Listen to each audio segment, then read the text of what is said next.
and the ships could not get in close enough to the beaches. So Ramsay now sent out a call for any boats of shallow draft that were over 30 feet long. Hundreds of cabin cruisers, fishing boats and barges were gathered from harbours all over southern England and sent across the Channel, often crewed by their civilian owners. The little ships worked on the beaches of Dunkirk, ferrying troops out to the larger boats waiting to take them to safety.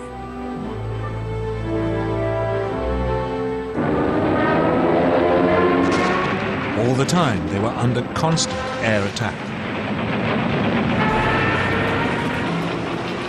The British Air Force threw every fighter it possessed into the battle to drive the Luftwaffe off.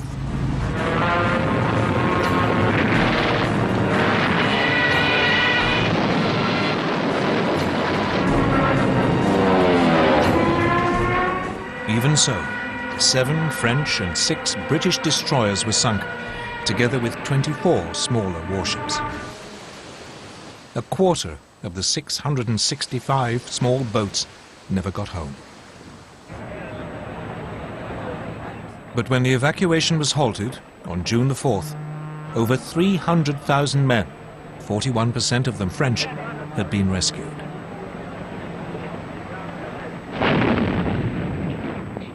None of this would have been possible without the heroism of the French army.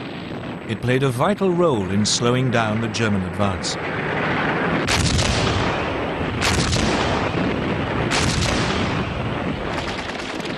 The French rearguard didn't leave its positions around Dunkirk until the last boats had pulled away from the beaches.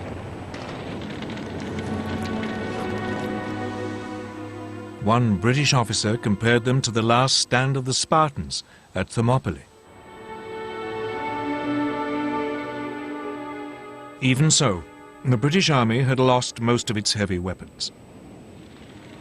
It wouldn't be fit to fight the Germans again for a long time. France still had to fight on, but it had lost more than half its army.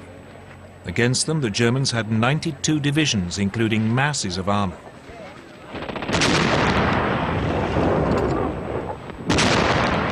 At 4 in the morning of June the 5th, a short bombardment began the final destruction of France.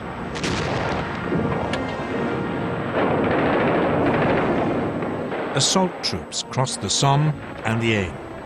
At first, the French resistance was fierce, and the Germans struggled to break out of their bridgeheads. But, once again, the Luftwaffe helped crush the defenses.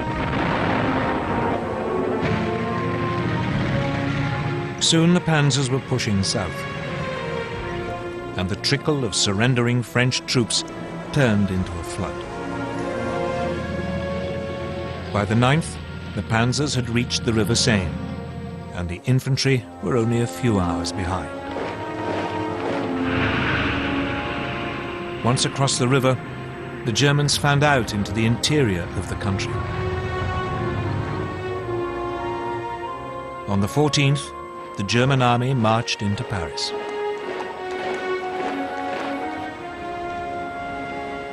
The swastika was raised on the Eiffel Tower.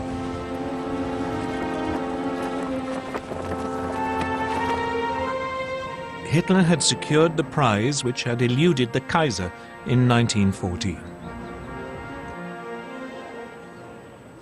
The Parisians could only watch in stunned horror. Throughout the period of the French collapse, Winston Churchill paid 5 visits to France, trying to bolster French resistance.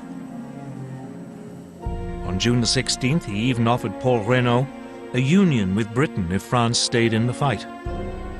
But it was too late. Reynaud's cabinet rejected the proposal, and the Prime Minister resigned that evening. He was succeeded by Marshal Philippe Pétain, who immediately asked the Germans for an armistice.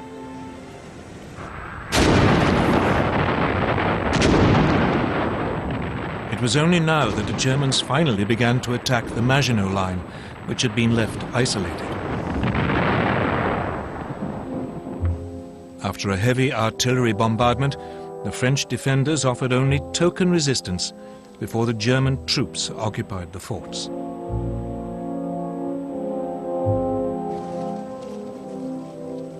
On June the 21st, Hitler went to Compiègne, where the railway carriage in which the Germans had signed the armistice in 1918 was kept.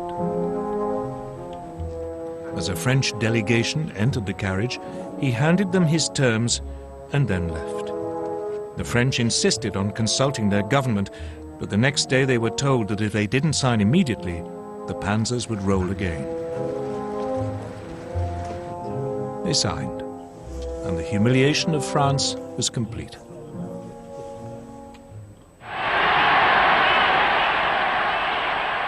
For Hitler, his control of Western Europe seemed absolute. He felt sure that Britain must now seek peace, and that soon he could turn to the next stage of his master plan. But even though the Blitzkrieg had achieved so much so fast, it hadn't won him the war. The British, battered and wounded, had escaped to fight another day.